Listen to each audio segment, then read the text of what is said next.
closes on October 11th, and it's a great way to experience the best of Waterbury. With a little bit of hiking, a little bit of history, and a whole lot of mystery, it's the perfect way to explore town while enjoying the fall colors. Gather your friends and family for an awesome adventure as you work to uncover the mystery on your own schedule at any time between now and October 11th. Discover more of Waterbury with the Waterbury Adventure Challenge. Learn more at discoverwaterbury.com. Pack and Send Plus is Waterbury's full-service ship and print center. In need of a banner or sign for your party, wedding, or yard sale? Then look no further. Pack and Send Plus has you covered. Right on the Rotary in Waterbury. The Brady Farkas Show is produced and funded by WDEV and the Radio Vermont Group. We welcome listener feedback. Email your comments to wdev@radiovermont.com. The energy. We walked around for 35 minutes just in the parking lot looking for this car. The passion. UVM schedules the way they do to get as high a seed as possible in the NCAA tournament and to get as much tournament prep as they can because they're not going to get it from their league. The opinions on all your favorite teams. The organization should be taking care of Matt rather than Matt taking care of the organization. This is the Brady Farkas Show on WDEV AM, FM, and WDEVradio.com. Oh, it's the final leg of my radio marathon on this Friday. It's the final leg of the Brady Farkas Show doubleheader today. We were on earlier today. I've already heard this music, but we had a blast this morning. The Brady Farkas Show was in the Vermont Viewpoint time slot. We were on from 9 to 11. Thank you to those of you who listened earlier in the day. Thank you to those of you who are listening now. Hopefully we gained some new listeners and exposure out of our morning session. We had a lot of fun, but we can exhale because we're back in our cushy favorite afternoon time slot here. Order has been restored. Mornings were awesome. I'd do it again if they asked me to. But afternoons, you people, you're my people. We're here together. Short show tonight, just until 6 o'clock. But have no fear, because we were on from 9 until 11. We've already done a full 2-hour show today. That full show is already available on our Brady Farkas Show podcast channel on Apple Podcasts and Spotify. We switched things around a little bit, to accommodate doing 2 shows today. We talked all football for the most part in the first show. So Daniel Wilcox, former Ravens tight end, joined us. Phil Perry from NBC Sports Boston joined us as he does every Friday. So if you want to hear me talk a lot of football, go check out the podcast. It's already there. It's already done. Gotta tell you, I'm shocked at myself that I'm saying this. I'm picking the Patriots to win on Sunday. The Patriots are not as good as the Ravens. The Patriots have no business beating the Ravens. Lamar Jackson is better than Mac Jones. The Patriots are banged up. I got the Patriots winning 21-20. 21-20. I don't think it's going to be pretty, but I think the Patriots are going to win. And I am totally being duped here by the idea of Belichick. Like, this is where this comes from. I just see Belichick pulling a rabbit out of his hat. He's beaten Lamar Jackson before. He's beaten him in Foxborough before. I don't think the Pats can win many games. If you're talking about games the Pats can steal in 2022, I don't think there are many of them. This is one I'm taking them to steal. So there you go. We might come in here and the Patriots might have lost 45-12 by the time we unpack the Pats on Monday morning or on Monday afternoon. But I got the Patriots winning 21-20. I may be dead wrong, and I've been so negative about this team. I think so honest about this team. I'm surprised that I'm willing to flip like this. But for this week only, I think we see a Bill Belichick special. So all of our football talk is on the Brady Farkas Show podcast channel. That was in our first show from earlier today. We do go up until 6 o'clock. We get a text that says the Pats grind it out and win it on Sunday. And I agree with you. Another text says, why don't you have 2 shows every day like Ernie Banks likes to play 2? I don't know that my voice could handle 2 shows a day plus 2 newses a day. I'm not sure about that. I don't know that I'm the Iron Man like Cal Ripken. 5, 4, 3, 2, 1. And here we go. Red Sox Yankees are coming up here at 6:05 with the pregame show. Aaron Judge didn't homer last night, although he came darn close in the bottom of the ninth inning. We'll see if he can get it number 61 today. Text line is open. Napa Morrisville, Napa Waterbury text line 802-585-3026. We also have our opening thoughts brought to you by Sticks and Stuff and Swanton Lumber. They're online at sticksandstuff.com. So at 11 o'clock, right after I got off the air the first time with the Brady Farkas Show, the Boston Celtics had a press conference to address the Ime Udoka situation and what's happening moving forward with the Celtics. So now everything we told you yesterday was going to happen has happened. It's all official. Ime Udoka is not fired. Ime Udoka is suspended for the year. There is no guarantee, though, that Ime Udoka comes back. Joe Mazzulla is taking over. So everything we knew yesterday is now official and has been confirmed by Celtics officials. And just kind of a blanket statement from me. I'm going to play you a lot of audio from the press conference, but a blanket statement from me. There are still a bunch of questions that we have about the Celtics and Ime Udoka situation. The Celtics did not really give out any particulars. All the things that you'd probably want to know, we still don't really know. So we'll parse through what the Celtics brass said, but all the questions I really wanted to have answered, we didn't really get answered. So just be forewarned about that. There were still interesting things to take away, though.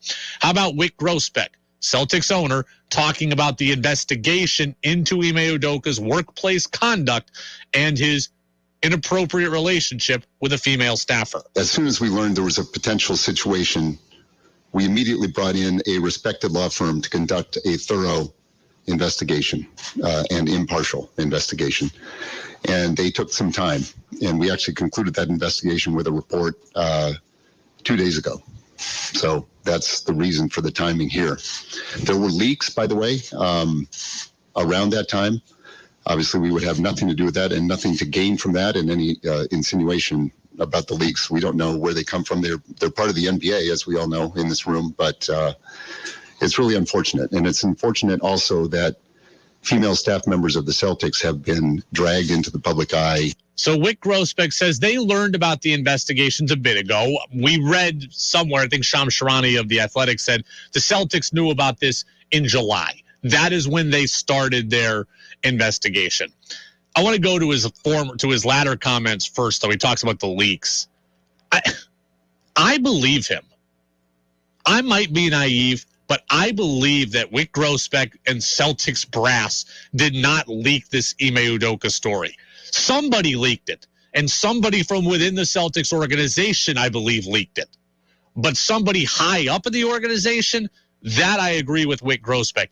Nobody from the front office, I believe, leaked this. Celtics were 2 wins away from an NBA title a year ago. 2 wins away. The last thing that Celtics upper management wants to do is create chaos on the eve of the season. The last thing they want to do is hand the keys to a championship roster with championship expectations over to a 34-year-old who was coaching Division II college a couple of years ago. That is the last thing the Celtics wanted to do. I'm sure Celtics brass would have loved nothing more than to handle this internally and then just move on and get to the season. So when Wick Grousbeck says we didn't leak this, I believe him. He didn't leak it. Brad Stevens didn't leak it. Somebody in upper management didn't leak it. That I 100% believe. Somebody did, though. Wick Grousbeck says we didn't have anything to gain. He had nothing to gain. Somebody did. I don't know who. I'm not going to speculate, but somebody had something to gain from Ime Udoka no longer being there. Or somebody just felt they were doing the right thing. Somebody leaked it. I don't believe it was Celtics upper management. So I'm buying that. We also heard a new nugget today from Shams Charania of The Athletic. Charania wrote that the Celtics initially believed this relationship to be consensual. But he also said sources said that the woman then recently accused Udoka of making unwanted comments towards her, leading the team to launch a set of internal interviews. So that is new. That is something we didn't have yesterday. Yesterday, we read and were told that this was a consensual relationship. What Shams says, though, is certainly plausible. The thing people forget to realize is that consent is consent, but consent needs to be given every time you do something physically. Every time there needs to be consent. So it's certainly plausible that Ime Udoka and this female staff member had a consensual relationship, and then it wasn't consensual anymore.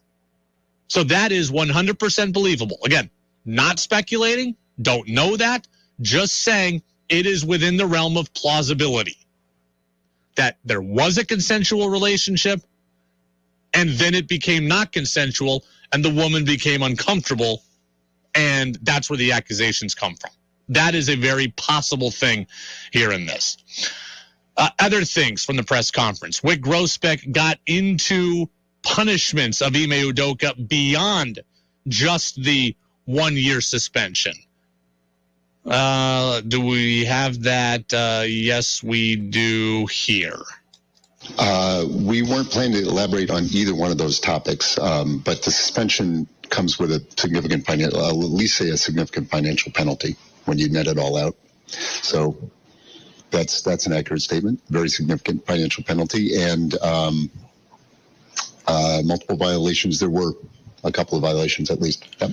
So Wick Grossbeck says that Ime Udoka gets a substantial financial penalty, a.k.a. a big fine.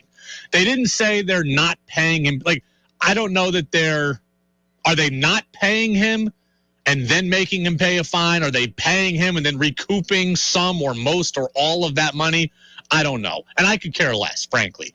The Celtics, like, pay him or don't pay him, doesn't matter to me. The Celtics have the money. So if they want to pay him and then fine him, I could care less about that. That is so far down the totem pole of storylines that I care about in this, it's irrelevant to me.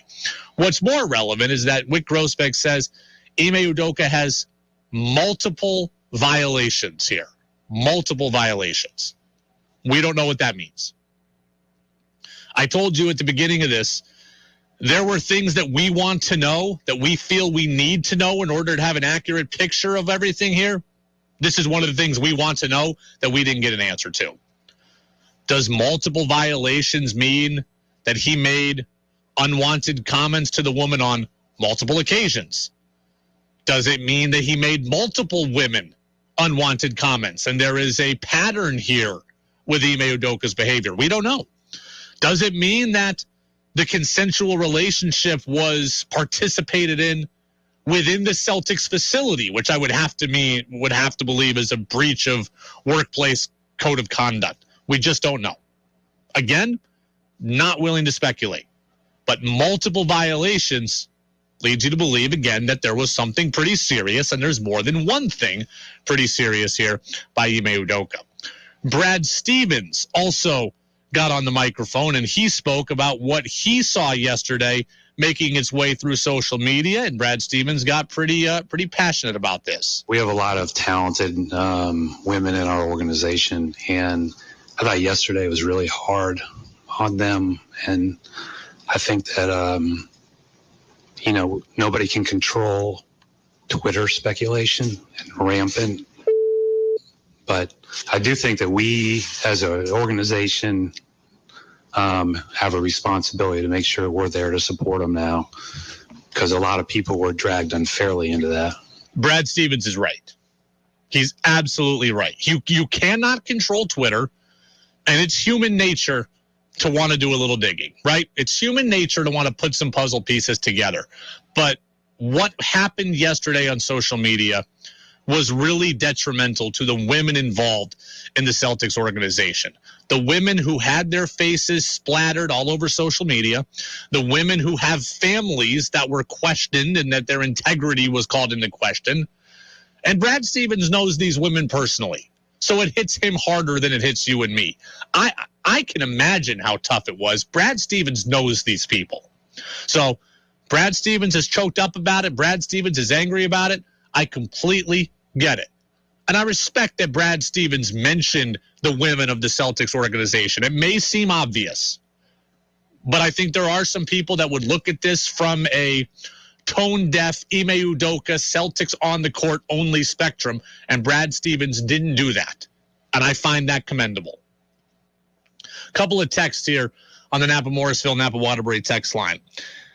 Could this be a career-ending deal for Ime Udoka, Brady, or am I reading too much into this? It absolutely could be career-ending. 1,000%. 1,000%. I don't know that it will be. I don't know that this will officially end his Celtics tenure.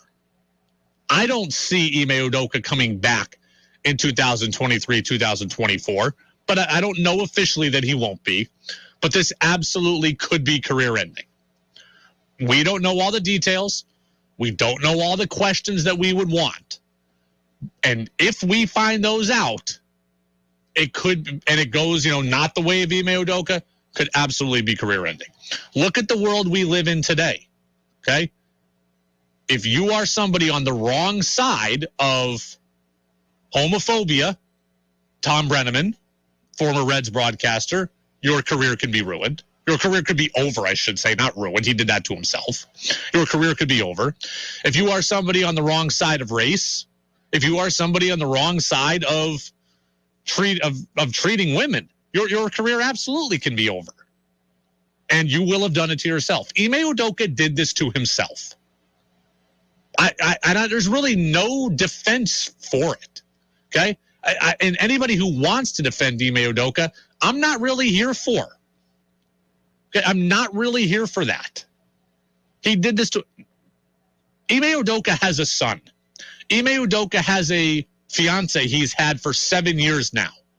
He has a life with somebody that he chose to give up. Ime Udoka worked his whole life to be an NBA head coach and then threw it all away for the sake of physical desire, which is what he said in his statement last night. So I have no time for any defending of Ime Udoka. He made his bet, and now he's going to have to lie in it. But yes, I don't know that it will be career-ending. If more comes out and Ime Udoka ends up looking better, then he very well could get a second chance. But if he comes off looking worse, his career probably is done. Deshaun Watson got a second chance because Deshaun Watson is a phenomenal player. And the Browns decided to inexplicably look the other way. Ime Udoka is not Deshaun Watson. So hopefully, if he comes out looking even worse through time in this, hopefully he doesn't get a second chance. A couple other things I was seeing around social media and around television. Some very interesting outside the organization commentary from Stephen A. Smith of ESPN. Stephen A. is, I don't know if defending Ime Udoka is the right way to put this, but Stephen A. is wondering why Ime Udoka is the only one punished, right? It takes two to tango, two people engaged in this relationship. Stephen A. Smith is wondering why Ime Udoka is the only one punished. And Wick Grossbeck confirmed that Ime Udoka is the only one in the Celtics organization punished. It is a fair question. It's a fair question for Stephen A. to ask. But again, the answer probably lies in the information that we don't have. Stephen A. looks at it on the surface and sees that two parties broke workplace conduct. I understand asking the question, but again, we don't know the rest of the story. So I'm not even really going to go there. If the woman was a victim at some point of unwanted comments or harassment, then there's a different set of rules. And I don't know what happened, so I'm not going to engage that. That's what Stephen A. is saying. It's a fair initial question, but the answer is below the surface, I think, that we don't have. Therein lies the answer to his question. Stephen A. also said something yesterday that was, to me, odd. And I've seen a lot of people kind of piggyback on his thoughts here. And I'm paraphrasing. This is not an exact quote. This is me passing on the message of Stephen A. Smith. Stephen A. Smith saying that we're all here talking about Ime Udoka. why are we not talking about Brett Favre? Brett Favre is accused of defrauding, welfare recipients, as I understand it, in Mississippi. And Stephen A. Smith and others on social media, namely, are saying, well, hey, the reason we're not talking about Brett Favre and we are talking about Ime Udoka is because Ime Udoka is black and Brett Favre is white. That is what Stephen A. and others are insinuating. And I got to tell you, I could not disagree more with that. That to me seems couldn't be further from the truth. And I get how sensitive of a topic race is. I usually don't even like to go there because I know how sensitive it is. But this story, or this is not a racial issue to me. It's pretty simple. We're talking about Ime Udoka and not Brett Favre because Ime Udoka is currently in sports. Brett Favre isn't. Brett Favre has a Sirius XM show that I can't find and I don't listen to. Beyond that, Brett Favre has no connection to modern day sports. So therefore, he's not a huge talking point. He's a passing mention. He's a footnote. He's a news story. But he is not a 3-hour debate radio show worth of conversation to me unless you are in Green Bay, Minnesota, or New York, or the markets where Brett Favre played in, or you're from Mississippi. Those people, I'm sure, are talking about Brett Favre. We're not, because Ime Udoka is the guy currently in sports. White people who have committed transgressions or are disliked, they have been talked about ad nauseum by the media. This is not a racial thing to me. Trevor Bauer, suspended 2 years by Major League Baseball. White guy. We talked about him. He got the biggest punishment in the history of the sport, sans gambling and PEDs. Okay? That was a white person being talked about a lot negatively. Aaron Rodgers got skewered by the media, still gets skewered for his vaccination views. Cole Beasley the same.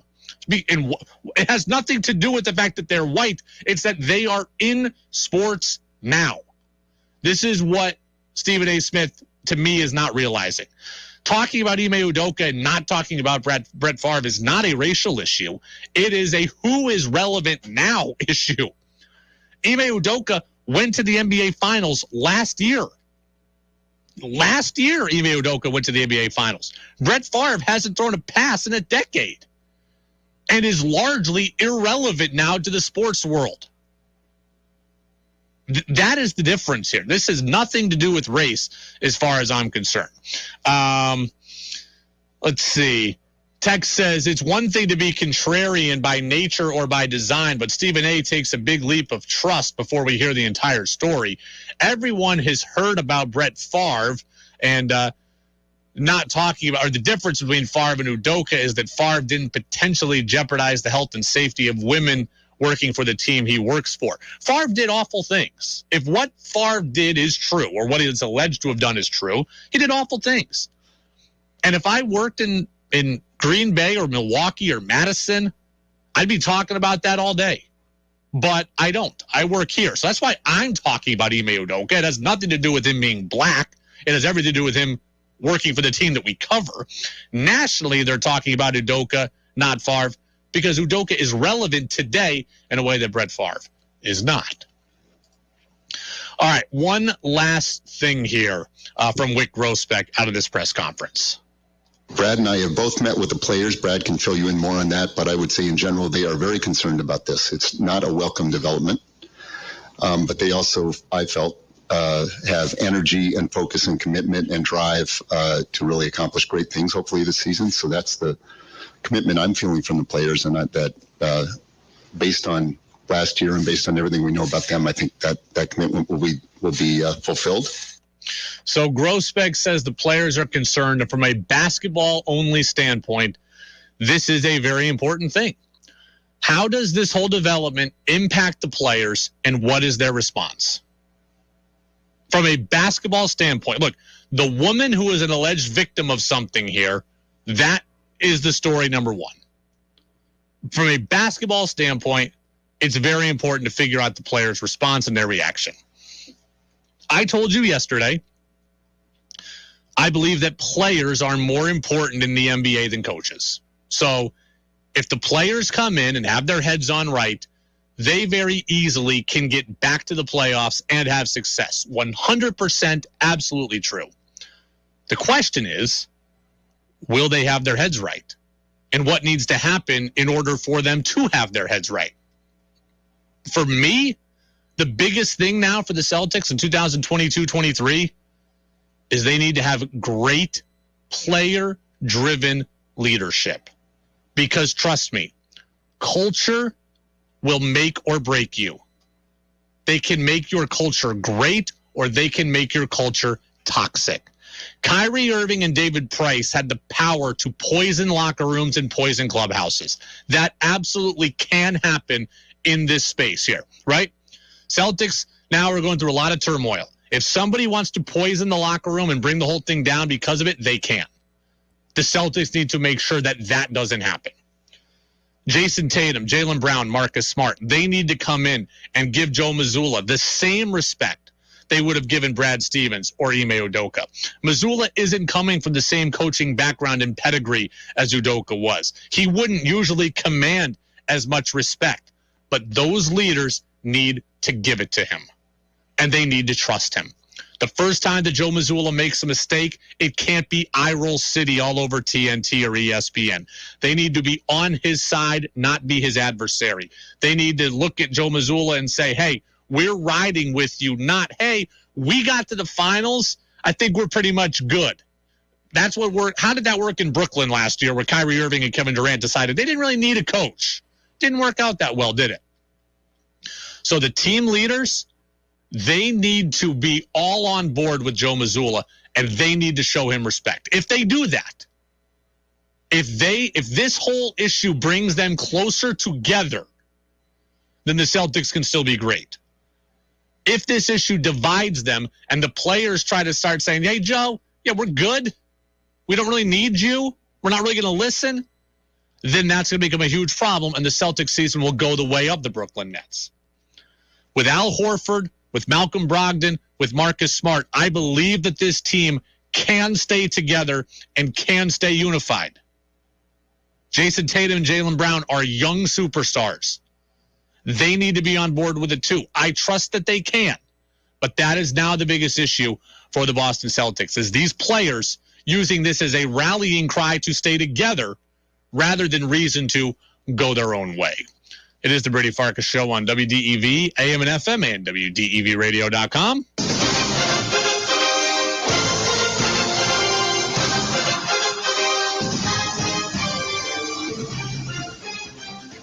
Commercial free on this limited Friday for us here on DEV. The Red Sox and Yankees do battle at Yankee Stadium. Our coverage begins in 8 minutes. The first pitch is at 7:05. Rich Hill's on the mound for Boston. Garrett Cole goes for the Bombers. Hill 7-7 with a 4.70. Cole 12-7 with a 3.41. Remember back on opening day when Rafi Devers and Alex Verdugo, I think, took Cole deep in the first inning? I'd love a repeat of that. Kike Hernandez leads off at second base today. He's hitting .224. Rafi Devers is at third, hitting .291. 27 home runs to lead the team. Tommy Pham drops down to the 3 spot today. He's in left, hitting .247. Alex Verdugo's at cleanup, .279. JD Martinez is the DH, hitting .270. Tristan Casas homered last night. He's got 4 hits in his career, 3 homers. He's at first base. Rob Refsnyder, the former Yankee prospect, is in center field. He bats 7th. Reese McGuire, the pinch hit home run last night, hitting .278. He's at catcher and batting 8th. And Yu Chang is the shortstop. He bats 9th. No Xander Bogaerts, no Trevor Story. He's on the IL.